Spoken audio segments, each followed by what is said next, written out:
Hello and welcome to the Sport for Business Daily, where we are joined today on the eve of the PwC GAA GPA All-Stars by Jonny Dever. Jonny is the sponsorship and events lead at the sponsors, PwC, and a long-time friend of Sport for Business. You're very welcome to the show, Jonny. Thanks very much, Rob. Thank you for having me today. It's an exciting week for us. All-Stars week, albeit a little bit later this year than normal.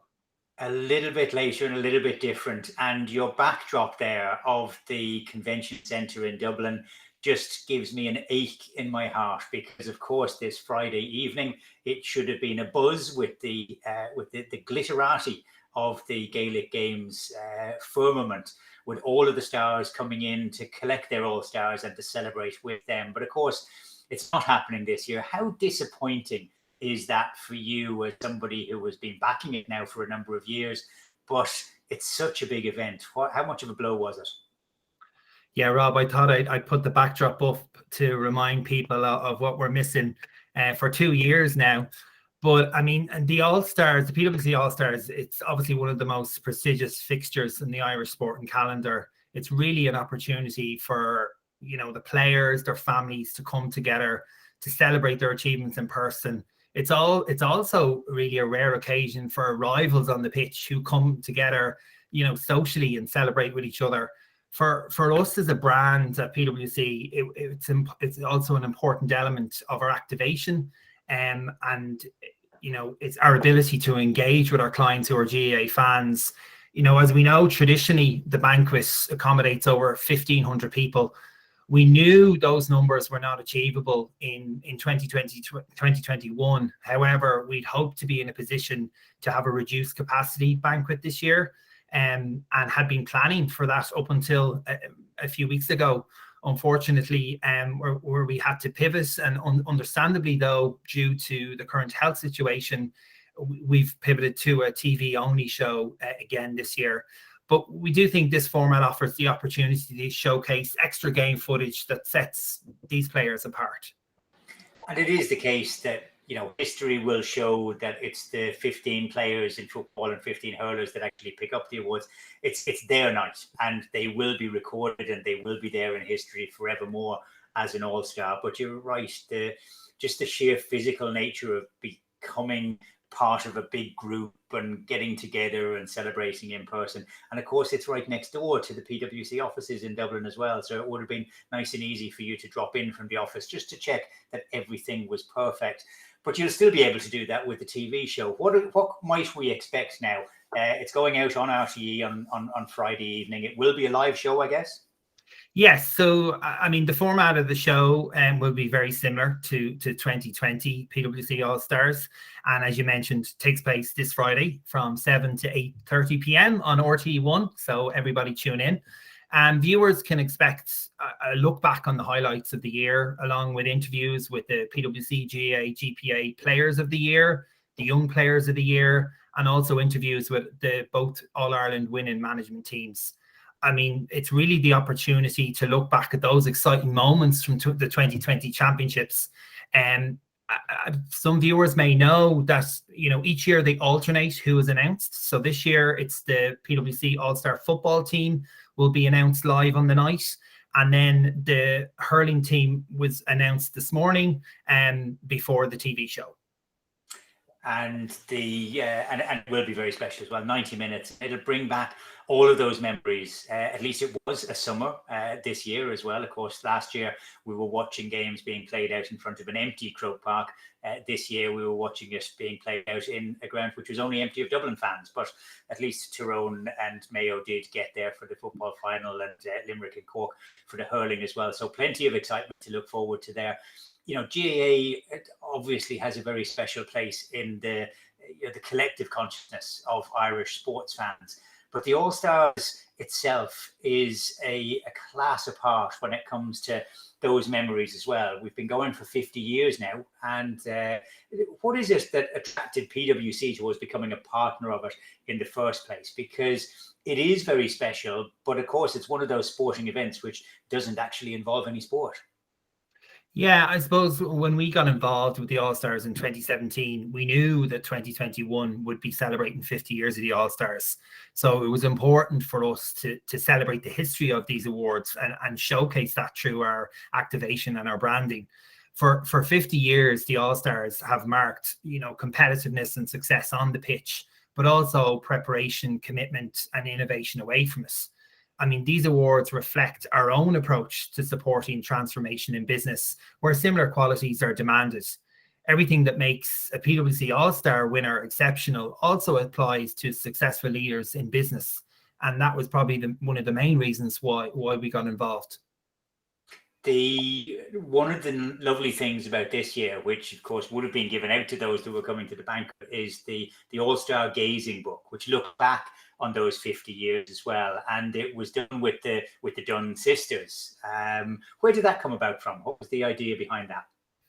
Yeah, so I suppose we first met Eileen and Moira back in 2018. As we all seem to have lost 2 years of our lives with the pandemic. But yeah, we met Eileen and Moira in 2018, when they approached us about the idea of compiling a book to celebrate the 50-year history of the All-Stars. I mean, from the outset, it was clear to us that the project was much more than just a book for them. They ultimately wanted to honor their father's memory, who was one of the founding members of the All-Stars and set it up with 3 other journalists. Again, remarkably, Moira and Eileen interviewed over 100 past All-Star winners in the research for this book. It made total sense for us to support them, as it aligned with our objectives to celebrate this historical occasion of the 50th anniversary. And for the launch event itself, we worked with both Moira and Eileen, and we organised a virtual event on the 11th of November, which coincided with a small physical event. And again, the virtual element enabled them to broadcast the book to their friends, to supporters right across the globe. Ultimately, we think the book is the perfect gift for all GAA fans this Christmas. It really is. It's a wonderful quality, and the memories that it brings to life are just exceptional. Of course, as you say, Mick Dunn was one of those founders of it. The awards are still chosen by a panel of journalists. Was that all done virtually this year? Yes, it would have been. Yeah. So again, like other years, I assume it provides a strong discussion amongst all those selectors. But ultimately, the best 15 are chosen in both hurling and football. Indeed, hard won on the pitch and hard won in the committee rooms of the selection process as well, whether that be in a virtual or real sense. When PwC came on board, you did kind of elevate the heft behind the award, because it was always there as very special, something that was really important, but it kind of feels as though you made it more publicly accessible. The app that you introduced a couple of years ago as well, the ability for us to pick our own all-star teams and things like that. How has it developed from your point of view as a sponsorship asset? I mean, for us, we're always looking at ways to innovate our partnership. At the beginning of each year, we set out our objectives for the year, and we look at what we can do to ultimately, bring our brand to life and our association with the All-Stars. I mean, with the past 2 years, it's certainly been a challenge, but we feel that our kind of digital activation over the last years has really ramped up. And in particular, our partnership for this year, we made the decision to run a targeted media campaign to celebrate the historic occasion. And again, as I mentioned, we focus primarily on a digital activation to showcase the 50th year. We began earlier this year with our Player of the Month activity in May. And again, that we launched that together with our new partnership with the Women's GPA Player of the Month and ran them out up until September. Our media partnerships that we focused on this year were the Irish Times, the RTE, and balls.ie. And again, they each brought unique content to our audience, building up to a crescendo of activity over the past 2 weeks with radio ads, print ads, homepage takeovers, digital advertising, and bespoke native content across all our channels. For us, though, we were very lucky to have our own in-house designer, Sarah, who works in our digital team, and she worked with us to create our excellent digital assets and our 50th branding, which we've rolled out throughout the campaign this year. It has looked very good, and those Player of the Month awards as well. You were very quick to spot the potential of Vicky Wall. I can remember her being named as a monthly winner well in advance of Meath's unbelievable triumph in the All Ireland final when it came to it. You've mentioned, we've spoken about the shame that we're not going to be able to do things in person. You're a big sponsor in both the GAA and in Irish rugby as well, sponsor of the under-20s. Six Nations for the under-20s is going to be getting underway at the end of January. What's your outlook as an events person about what way we're going to be able to entertain, to come together, and to actually sort of activate in a real life environment in these sponsorships over the next couple of months? Yeah, I suppose like for us, connecting with fans is very important. It promotes our brand, it increases our brand affinity. As you mentioned, our first sponsorship of 2022 will be our under-20s Ireland rugby sponsorship of the Six Nations. And we're recently delighted to hear that the games will be moving back to Musgrave Park in Cork, commencing with the opening game against Wales on Friday, 4th of February. Again, another exclusive, Rob.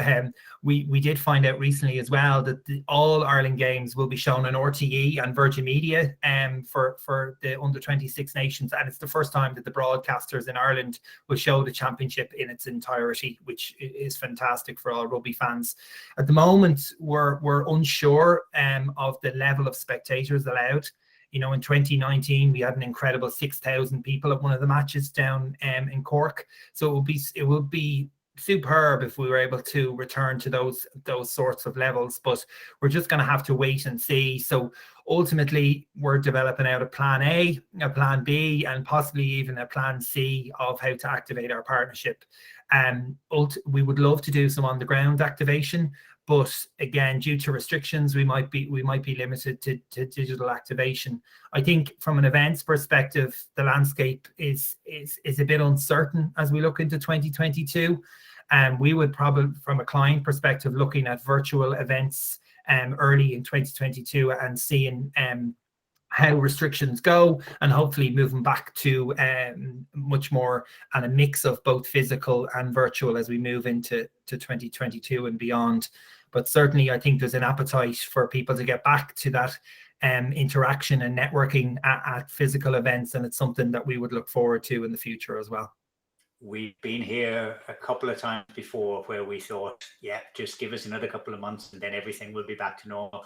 And it hasn't quite proven to be the case, but no doubt we will in 2022. We have to. It'll be fun and a pleasure and great business as well. Of course, PwC backers, long-term backers with us of our 30 under 30 feature. We've had 2 years now where we've only been able to name and meet and greet those young leaders of the future in a virtual capacity. So it'll be a great backlog when we do get back together again into a nice room and actually meet in person. But all of that is for the long, medium-term future. In the short term, though, 7 o'clock, RTE1 on Friday night to watch this year's PwC All-Stars. Thanks very much for taking the time to be with us today, Jonny Dever from PwC. Thank you very much, Rob. Enjoy the show.